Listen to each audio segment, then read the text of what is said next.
Chapter 7: A World That Can Be, Not a World That Is. A few years back, I caught a bad cold, and the doctor prescribed a few medications and sent me on my way.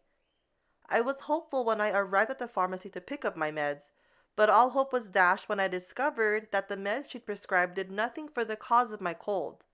They only treated the symptoms. A cough medicine and a nasal decongestant. That was it.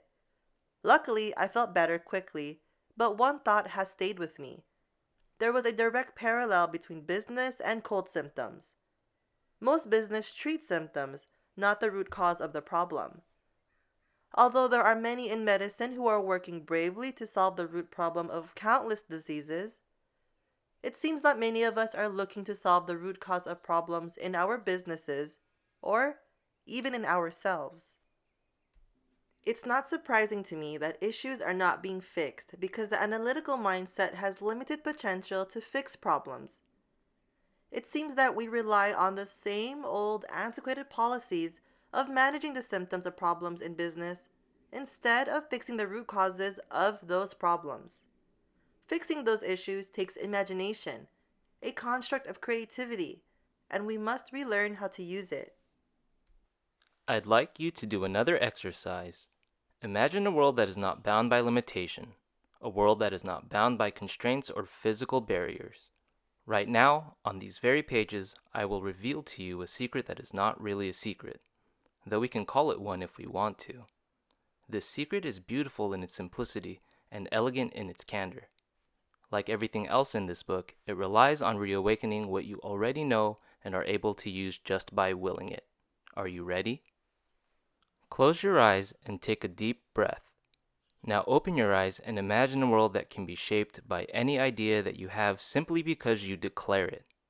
But as you declare the idea, say it with positivity, not negativity. Creativity is the playground of the positive thinker. Negativity is the playground of the irrelevant. The company or career that has been, the product or service that no one wants anymore. Positivity is the fertile ground of creativity, and it is a key ingredient in enabling innovation in the creator mindset. The secret is the power of positivity. Imagination, as you used it in the last paragraph, depends on the mastery of the language of positivity. That language is a tool in the creator mindset that allows you to focus on the positive outcome of what happens, even if the outcome is not what you have envisioned. It's a shift in mentality that allows the creative side of the brain to see yes, while the analytical side is screaming no. It's a tool to lower the volume on the no so that you can hear more yes. Its focus is the very word you use to describe the effect that you want. Instead of saying this doesn't work, say this is different from what I thought. Instead of saying this is terrible, say this is unexpected. It's a slight shift, but an important one, because there is a strong cause and effect process in the creator mindset that allows the language of permission to guide you to places that you were unaware that you needed to go.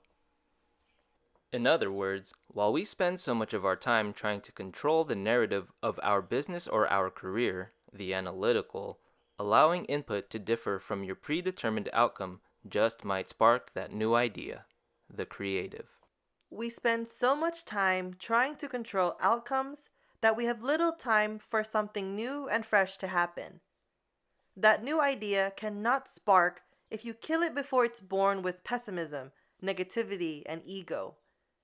A study in Psychology Today said that 80% of our daily thoughts are negative thoughts. Holy cow, 80%? That made everything click for me. I now understand that analytically, it's just so easy to say no, and no tends to squash any creative endeavor before it begins. Words like can't or won't and not do the same thing. Instead, start using words that encourage creativity, such as maybe and let's see where this goes, and even yes, to allow more creative ideas to be generated. Where are we at today? Most businesses envision a world that is. It is full of problems, limitations, caps, boundaries, and other things that bar you from success.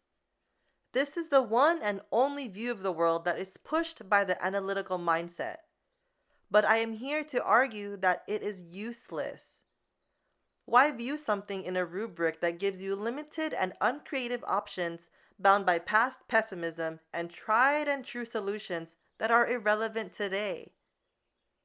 Moreover, why view things the way everyone else does?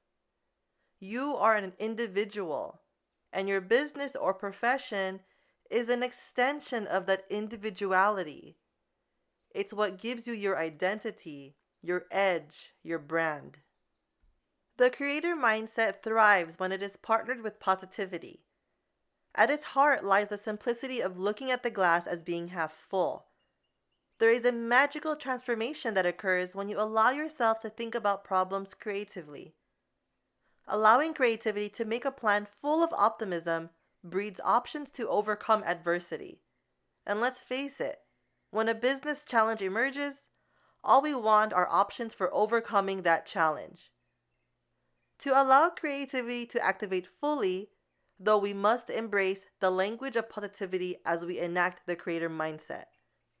This positivity sometimes is difficult to conjure, but it is a critical element in the full breadth of executing the creator mindset. I can imagine that you may be feeling a bit queasy about this. I mean, having excessive inventory piling up instead of going out the door will bring up many feelings, most of them negative. Having to buy new and expensive machines to fill an order may bring up similar feelings. These negative feelings, such as frustration, annoyance, dread, and maybe even anger, along with any other negative feelings, are not constructive or actionable. They are destructive.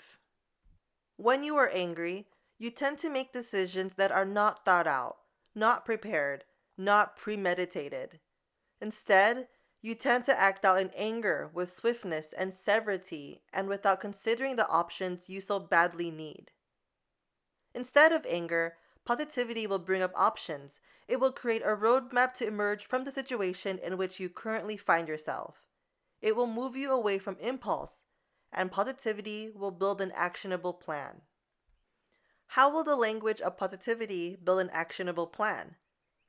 Let's take a look at an excessive inventory issue as an example. The immediate thought here probably will be negative. Excessive inventory sucks no matter how you look at it. I'm not naive, I get it. It sparks questions that are hard to answer, such as, what is contributing to this issue? Is it lack of effective sales? Did we overorder? Are things not moving in a certain market in which we thought they would? Almost inevitably, these questions lead to someone to blame or punish. But if you shift to the creator mindset, these issues turn into potential catalysts for solutions that will be obvious only if you view the problems positively. I know that this may seem counterintuitive, but it works. I've seen it work, and it will work for you. You can move mountains by approaching problems with the language of positivity. Let's try looking at this problem of inventory with the creator mindset by viewing what is working instead of focusing on analytical negativity. Ask yourself these two questions. 1. How can we look at this problem positively to allow options to seep into our consciousness? 2. How can we look at this problem to allow ideas to come up with without relying on the old way of viewing it? Think of any issue you have in your business today and apply these two questions. When you think creatively about problems in your business or profession, you open up options that can touch different areas and lead to effectiveness for not just a problem you are working on, but for other problems as well, both the symptom and the root cause. My example here is vague on purpose. I want you to think of whatever specific issue you are encountering and see the parallels. If you take a creative view of the stuff piling up at the warehouse, ask if it perhaps is time to cut your losses and clear out stuff that isn't moving. Sometimes things are blessings in disguise. Maybe this will lead to a clearing out that will allow you to take on the next order more efficiently. Maybe the market is telling you something about your product. If that is the case, what? Are you listening? Have you been listening, and have you listened lately? Perhaps this is the time to talk to customers and see what their perception is. When was the last time you hit the road and really talked to your customers? Maybe this is the time to engage with your team members to see what their perception is.